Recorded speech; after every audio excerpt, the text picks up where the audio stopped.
forget about the Oscar that goes to. How about the wins that keep compiling for the Lake Show? They've won 5 straight games. LeBron 18 points shy of becoming the first player ever to get to 50,000 points. First quarter, James Harden, no.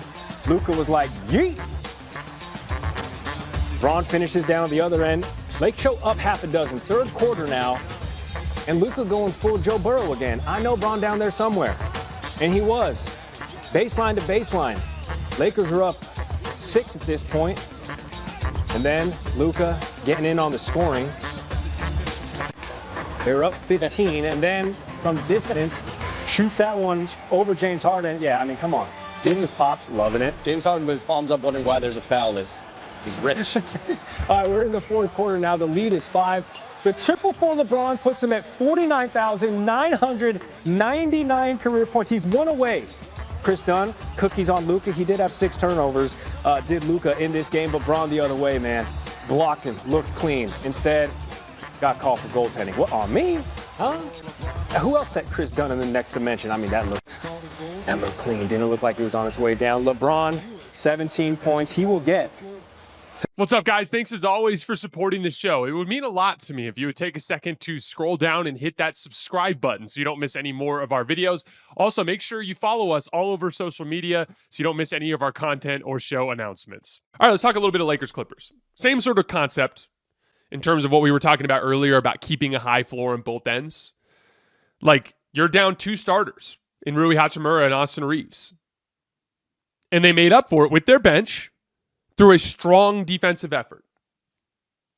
You filled in for those 2 starters with these bench guys that all do their jobs and play super hard on defense. Gabe Vincent, Jared Vanderbilt, Dorian Finney-Smith, Trey Jemison.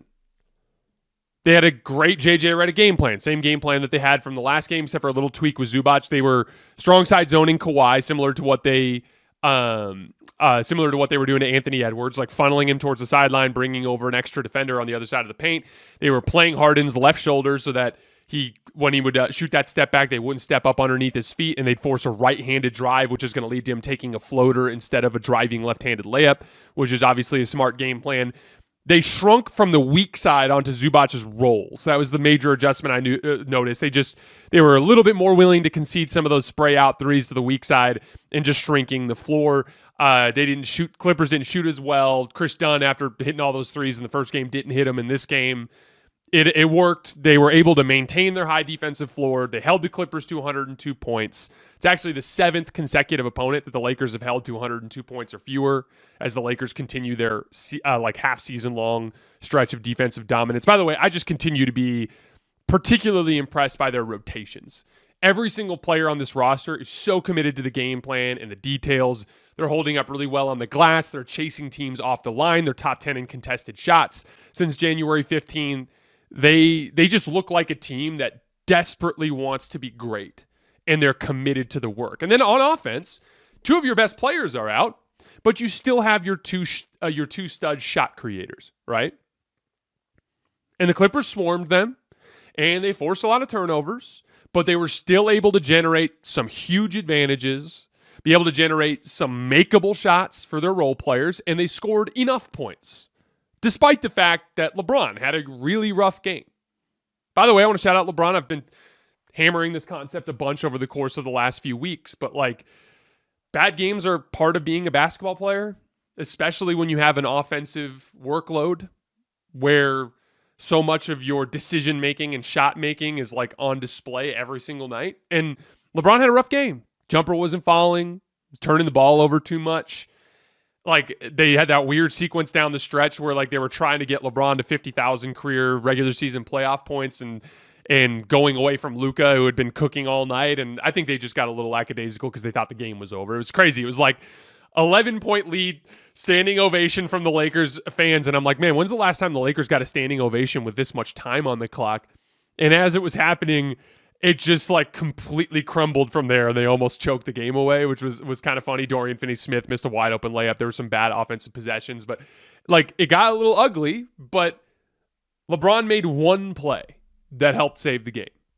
Down 5, Chris Dunn's got a breakaway layup off of a turnover, and he pins that shit on the glass. Got a little favor from the official because it got called a goaltend when it wasn't. I thought on replay, I thought it was pretty clear LeBron's thumb hit the ball before it hit the backboard. But like it was a goaltend, or it was a block, but it got called a goaltend, which stopped Kawhi Leonard from getting an offensive rebound putback. So a little favor from the referees there. But he made a play. He made one play that closed the deal. The big thing there was it allowed the Lakers to set their defense instead of giving Kawhi an easy offensive rebound putback.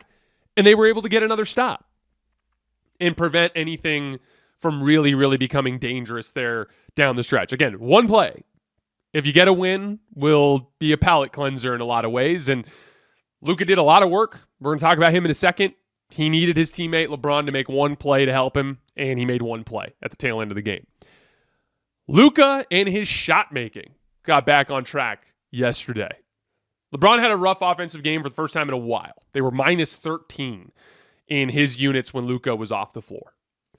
But the Lakers straight up dominated that game when Luka Doncic was on the floor. They were plus 19 in his minutes. Why? Because Luka was at his typical level of offensive dominance. An efficient 29 points, 9 assists, nothing incredible, nothing like we know Luka can go for 42 and 15. But he goes for 29 and 9, just like a pretty standard career average type of game for Luka Doncic. And they ran the Clippers off the floor when Luka was out there. And that got me excited for the big picture potential of this team. Luka is such a world-lifting offensive player. If you can anchor him with elite defense, you're going to be really hard to beat. And I just thought it was really interesting as I was watching that. It's like their defense is just forcing the Clippers into these tough shots, and Luka just keeps getting downhill and getting and ones, making tough shots. God, some of his mid-range shot making, that little bank shot he hit on Chris Dunn down the stretch off the window, that was such a ridiculous shot. The step back three was going. He just was able to squeeze out offense with limited groups around him, and they literally dominated the Clippers when he was out there. And that's what gets scary for this team in the big picture. There's a version of this where LeBron's out there, Austin's out there, Luka's out there. They're in a really good offensive groove, and they're one of the very best offenses in the league while being this team that literally for 42 games now has been a top 5 defense in the league, so more than half the season. And for 22 games now has been the very best defense in the NBA. That's what you're anchoring that with. A couple other quick shout-outs.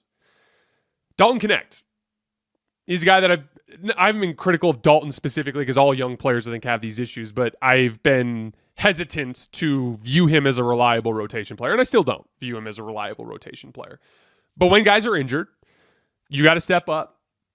JJ talked about this after the first Clippers game. Like, we didn't think you were